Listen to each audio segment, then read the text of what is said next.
वो आधे अधूरी तैयारी के साथ सरकार ने लागू किया और नोटिफिकेशन उसका हुआ। क्योंकि आप सब ने देखा होगा कि इस देश में जब 10% सवर्णों को ईडब्ल्यूएस आरक्षण देना था तो सरकार पूरी तैयारी से उसको लेकर के आई थी कि इसके खिलाफ कोई एससी एसटी ओबीसी कोर्ट नहीं चला जाए।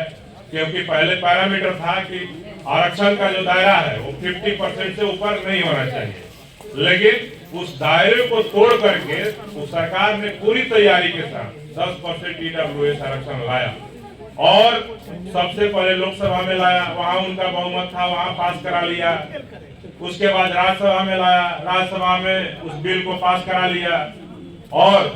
आप सबको पता है कि उस बिल को भी, जो सवर्णों को आरक्षण देने की बात थी, तो उस बिल को भी आप ही के समाज के लोगों से, जो सांसद हैं, उनके द्वारा पहले पेश करवाया गया, लोकसभा में पेश करवाया गया। जो अभी मेघवाल जी हैं राजस्थान के, उनके द्वारा उसके समर्थन में उस समय खड़े हुए बिहार के ही कई दलित नेता और तमाम लोग, सवर्णों को आरक्षण देने की बात थी तो,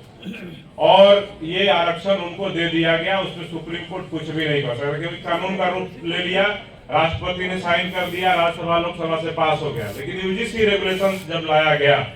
हमारे आजादी के 78 साल हो गए देश के,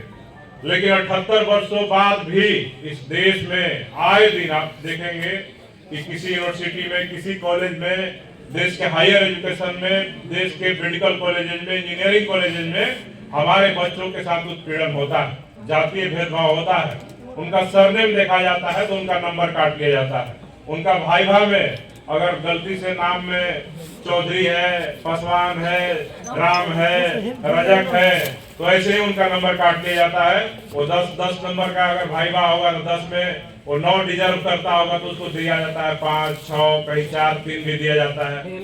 फेल भी कर दिया जाता है। आप उदाहरण देखिए, इस देश में यूपीएससी की टॉपर आपके समाज से टीना टाबी बनी, उसके रिटेन में, पीटी में, मेंस में ज्यादा नंबर थे, लेकिन उसके नीचे के जो टॉपर थे, सेकंड, थर्ड, फोर्थ, फिफ्थ जो टॉपर थे, उन सबके नंबर इंटरव्यू में टीना टाबी से ज्यादा थे। टीना टाबी ने अगर रिटेन में अगर बेहतर मार्क्स नहीं लाया होता तो इस देश में यूपीएससी के टॉपर भी नहीं बन पाती, वो भी दलित समाज से थी। और हमारे देश भर में आप देखेंगे कि लगातार रोहित वेमुला, डॉक्टर पायल तड़वी, एंजल चकमा और तमाम इस प्रकार के कई छात्रों के साथ जो हो रहे दुर्व्यवहार, जातिगत भेदभाव, जिसके वजह से हमारे बच्चे सुसाइड करने के लिए मजबूर हो जाते हैं, ये पूरे देश की यूनिवर्सिटी और कॉलेजों में हम लोग को सामना करना पड़ता है। और उसके खिलाफ अगर सरकार ने रेगुलेशन लाया तो पूरी तैयारी से नहीं लाया, और उनका मकसद ये था कि सवर्ण अगर विरोध नहीं करेंगे तो एससी एसटी ओबीसी समाज खुश हो जाएगा, अगर सवर्ण विरोध करेंगे तो वो कोर्ट जाएंगे। और आप देखिए कि सुप्रीम कोर्ट का भी किस प्रकार का दोहरा चरित्र है, दोहरा रवैया है। सुप्रीम कोर्ट में जो न्यायपालिका के जो मालिक बन करके बैठे हुए हैं, न्याय की मूर्ति बन करके बैठे हुए हैं, और कहा जाता है कि उन पे कोई कुछ बोलेगा तो आपको कंटेम्प्ट ऑफ कोर्ट का सामना करना पड़ेगा, आपको जेल जाना पड़ेगा।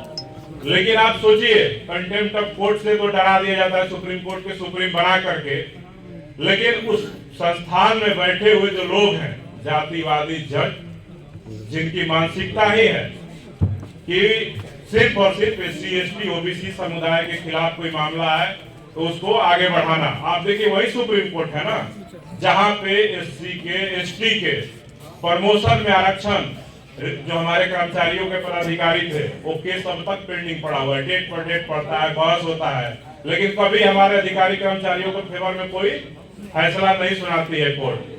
बार बार डेट पर डेट। वही सुप्रीम कोर्ट है कि बिहार की सरकार ने जब 75% आरक्षण बढ़ाया तो उस 75% आरक्षण वाले मामले को भी अभी भी पेंडिंग में रखा हुआ, उसमें कोई सुनवाई नहीं हो रहा।